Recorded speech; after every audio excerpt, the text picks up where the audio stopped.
In today's video, I'm going to be giving you my best life hacks for being confident in middle school. So if that is something that interests you, then keep on watching.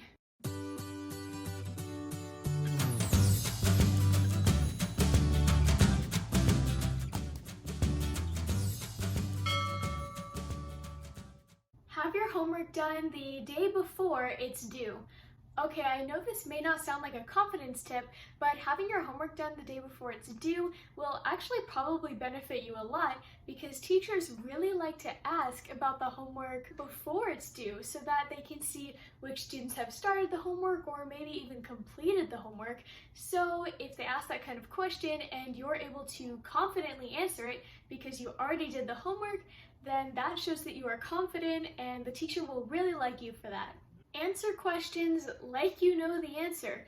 Teachers hate when they ask a question during class and nobody raises their hand to respond and just kind of acts like they didn't hear it.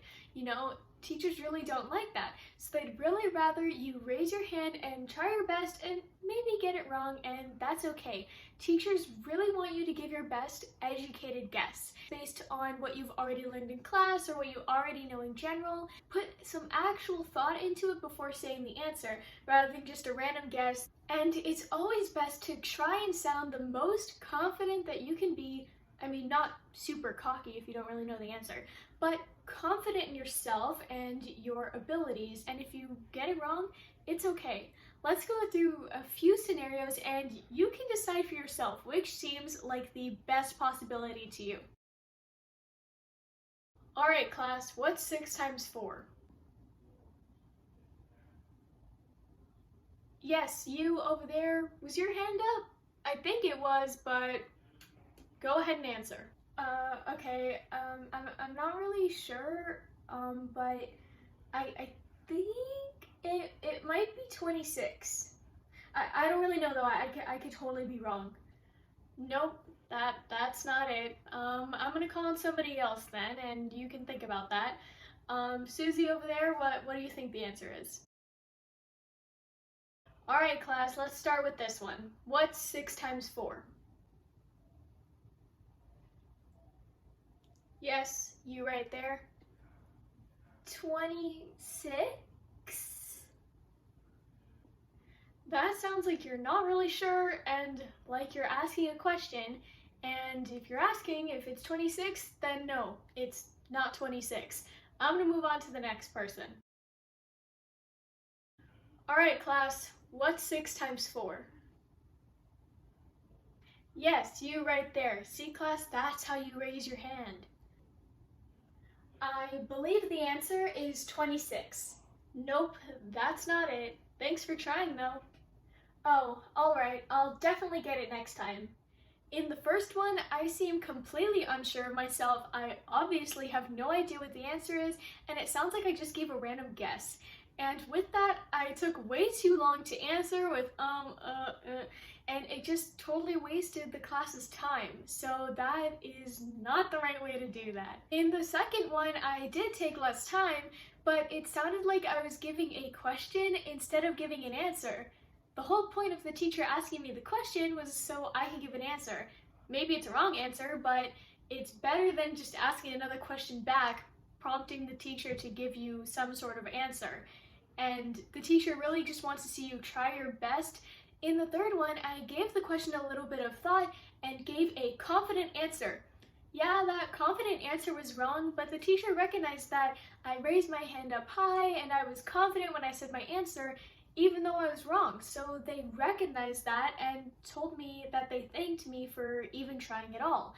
So the teacher will much more appreciate you being confident, giving a straightforward answer, than taking your time, wasting the class's time, and then just getting it wrong anyway.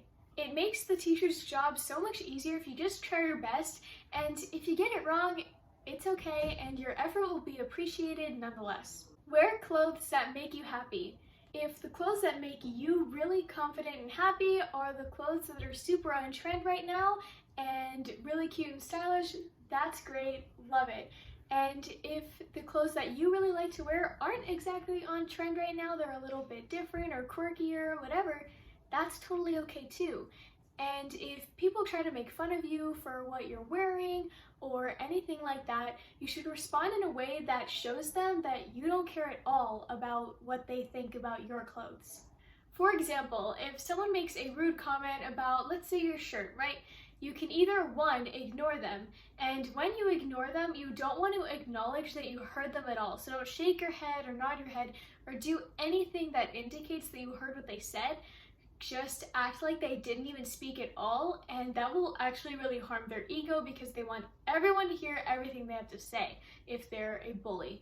And the second option, which I definitely like, is to stand up for yourself and don't do it rudely, but do it in a nice way and say something like, well, this shirt is actually a shirt from my favorite band, so I actually really like this shirt, and I don't care what you have to say about this shirt because it isn't yours. And it obviously can take a lot of courage and strength to do that, and that's really awesome. So if you don't feel comfortable doing that, I would totally go with the first option and just completely ignore them altogether. But the second option really helps you look very confident and sure of yourself, which is definitely bound to make those people back down. Whether you're on trend or not, wearing clothes that make you happy will be a great boost to your self-confidence. So with that, don't try to change yourself to fit a certain mold, because even if you put out a fake confidence based on the trendy stuff you're wearing and stuff like that, trying to fit in with other people, people will see right through that, and it's just not a good image. And it's much better to put out a real confidence in yourself and what you like. Join clubs that interest you. Notice how I said clubs that interest you and not that you're necessarily super good at. For example, for me, I was really good at math in high school, but I never signed up for a math club or a robotics club or anything else of that sort because I knew I would be really bored and not happy in that club, and those kind of clubs were for some people, just not for me. But instead, I joined a club that interested me, which was a hip-hop dance club. And yes, I'm already a dancer, but I wasn't super skilled in hip-hop dancing, so I really wanted to learn more about that, and the people in the club seemed really nice and super fun, so that's the reason I joined that club. So you really want to join clubs that interest you, not just because you're good at it. And if you don't have much experience, that's totally okay, and the club officers or whoever's running the club should be perfectly okay with that. And if they seem really stuck up about it or like, this is exclusive only for super experienced people, then that club's not for you, and you should just find another club to join that's more for beginners or more in something you're good at. Try to relate to people. Even if you don't know anyone at your school at all, I guarantee this method will work. So you want to try to find someone that you can relate to on one thing. It doesn't matter at all on what that thing is. It can be something like, hey, I saw you have that Taylor Swift sticker on your notebook. I love Taylor Swift too. Have you listened to her new album yet? And if they have a Taylor Swift sticker on their notebook, they're really likely to love her and want to talk all about her new album. So that's a great conversation starter, just relating to them on something that they like, that you know they like, even though you don't know the person at all. And it can possibly make a new friend out of it. Even if you have to separate to go to your next class or to do whatever project you're doing in that class, the person will remember you as that nice person who just decided to talk to them that day, and maybe you guys can talk more in the future. Don't compare yourself to others. I know this can be so difficult, especially in middle school, because everyone is so different in their maturity levels, their bodies, the clothes they wear, their voices, and literally everything else. Everyone grows and matures differently.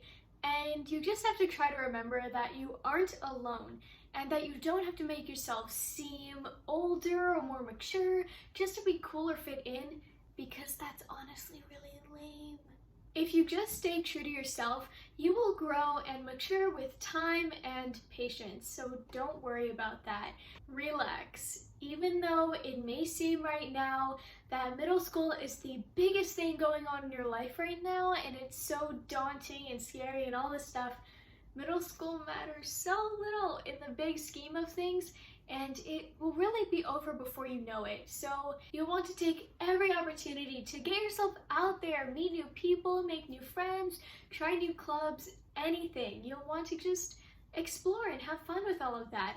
And those are my confidence tips and life hacks for middle schoolers. If you like this video, make sure to leave a thumbs up and comment down below what you'd like to see from me next, or anything you'd like to talk about regarding middle school. Make sure to hit that subscribe button and that notification bell so you don't miss any of my videos.